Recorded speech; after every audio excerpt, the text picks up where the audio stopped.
Hello friends, welcome to Soul Anchor. I'm so happy that you're watching this video, and today I want to share something that's very interesting. I want to talk relationships today. I want to talk to you about how do we navigate your primary and secondary relationship. Many couples, they are struggling with understanding the dynamics between primary and secondary relationships. So today I want to help you to understand these primary and secondary relationships. You might be asking, hey Thabelo, what is a primary and what is a secondary relationship? Not just one, I'm going to explain to you. But let's look at the scriptures and see what God says about husband and wife, husband and the husband and his parents. Genesis chapter 2 verse 24, it says, therefore a man shall leave his father and mother and be joined, cleave to his wife, and they shall become one flesh. The concept of primary and secondary relationship, I got it from this verse.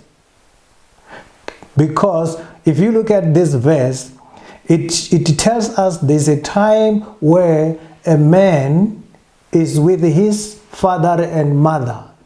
So when the man decides to marry, then he leaves the relationship with his father and mother and he gets joined to his wife, and together they begin a new relationship. So the living and the cleaving, this is what creates dynamics, and in these dynamics that many people struggle with. I have struggled with this relationship because I didn't understand what it is. Because even if you look at this verse goes contrary to much of what the African culture is all about. Because in an African culture, the woman, the wife, leaves her parents and then she becomes part of the husband's family. But the verse says a man leaves his parents and gets joined to his wife. He doesn't join her family, he joins her and then they become one. So let's look at that. Now I'm going to use a diagram to try to illustrate that. So in relationships, you leave the relationship between father and mother. That is the mother-father relationship. So a young man leaves that relationship when he decides to get married. And then he cleaves to a new relationship, new husband-wife relationship. So there's an old relationship, the father-mother relationship, and then there is a new husband-wife relationship. Now, cleaving only begins to happen after the living, and then oneness is what results. So oneness is an outcome. It's an outcome of what? It's an outcome of living and cleaving. So if there is no living and there is cleaving, there will be no oneness. And if there is living and there is no cleaving, then there is also no oneness. Now, let's look at the nature of the relationship. So we have these two relationships, the parental relationship and spousal relationship. Now, before you get married, you have your relationship with your parents is a primary relationship. That's your relationship with your parents, your relationship with your siblings. That is your primary relationship. You exist within that primary relationship. Now, when you get married, a new relationship is made. Now, a new primary relationship is made. Now, here's the thing.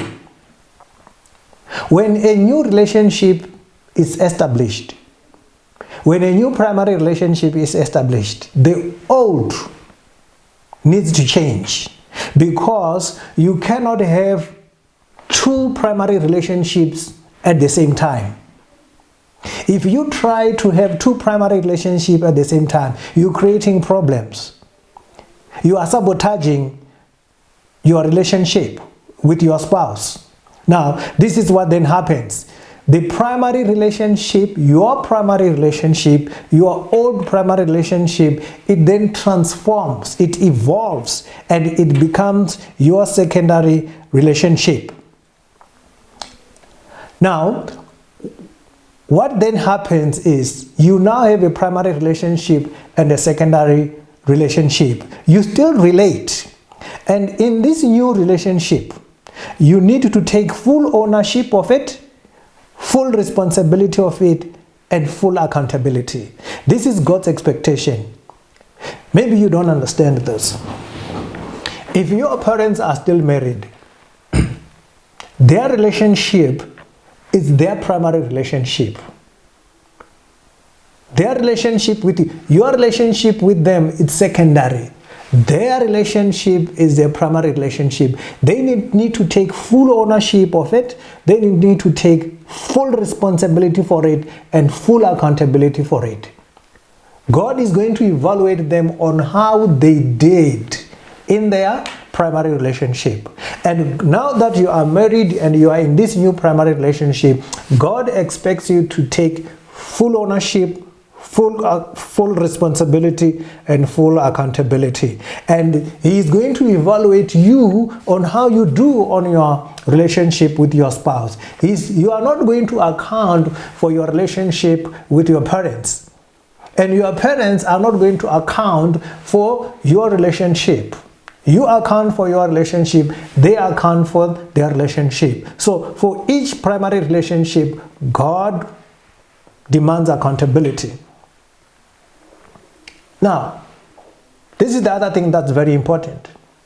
I have seen many people trying to achieve oneness with those they should not be seeking to achieve oneness. I have seen couples compromising, damaging, destroying their primary relationship, destroying oneness, destroying unity, because they are trying to achieve oneness with their parents.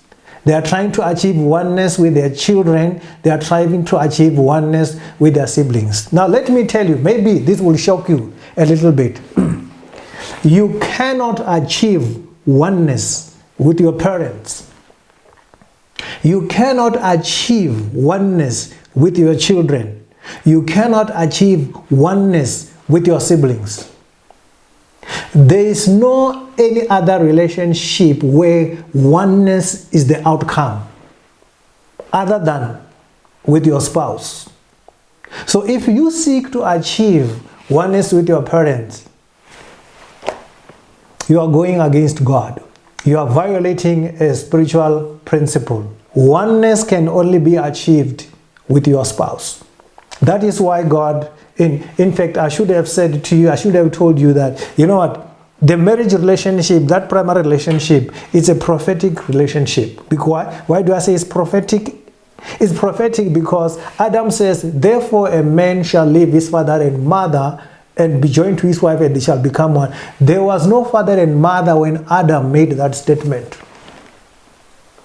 So that was a prophetic statement. And the living and the cleaving leads to oneness. Hence I said there is no other relationship that can achieve oneness. Oneness is not required in any other relationship. Oneness is required in a relationship between a husband and a wife. And there is no any other marriage arrangement whose goal is oneness except the marriage between a man and a woman. So if you are trying to achieve oneness with your parents, with your children, and with your siblings, you are doing harm to yourself. And you are violating the spiritual principle. So becoming one is the fulfillment of that marital prophecy. So there's no prophecy about oneness with parents, oneness with children, oneness with your siblings. But there is prophecy about oneness with your spouse.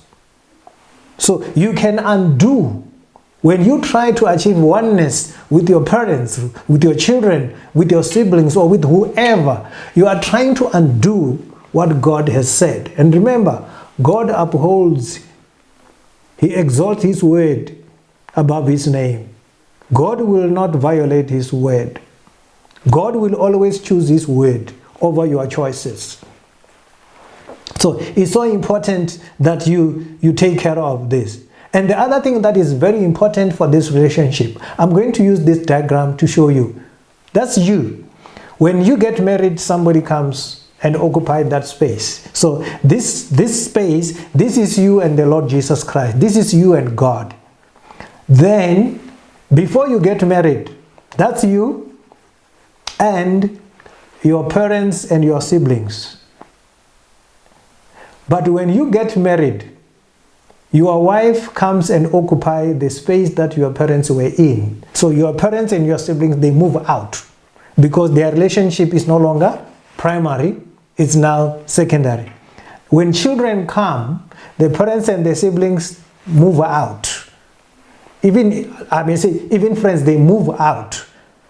And also, then these other relationships, they are on the outside circle. Now, what is key about this thing? In order to navigate the relationships, you need to set boundaries.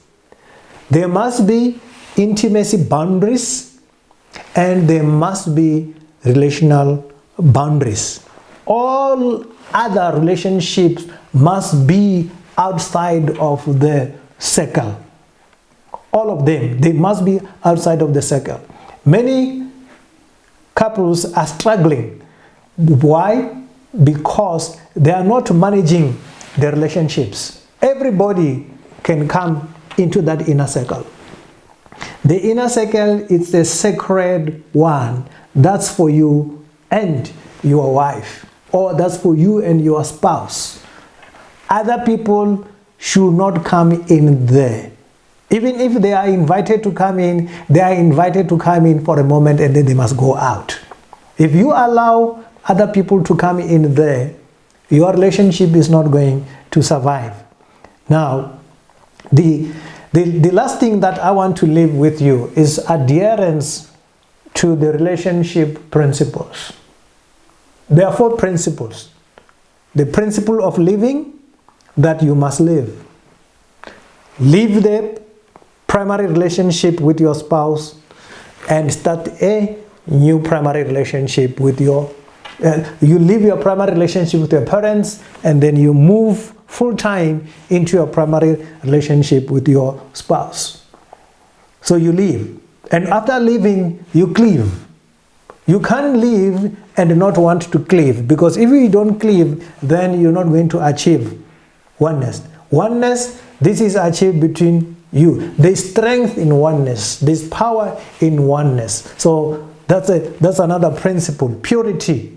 When you are in this relationship with your spouse, you must always seek purity and stand for purity. When you do that, you're gonna receive God's blessings. When you do that, you're gonna lead a life that benefits you, that benefits your spouse, that benefits your children. Because remember, your children are learning how to navigate the parental and spousal relationship from you. Your children are learning whether marriage is a priority or not from you. So, friends, as you navigate this relationship, know that yours is a primary relationship and all other relationships are secondary relationships, and you must set boundaries and adhere to the spiritual principles.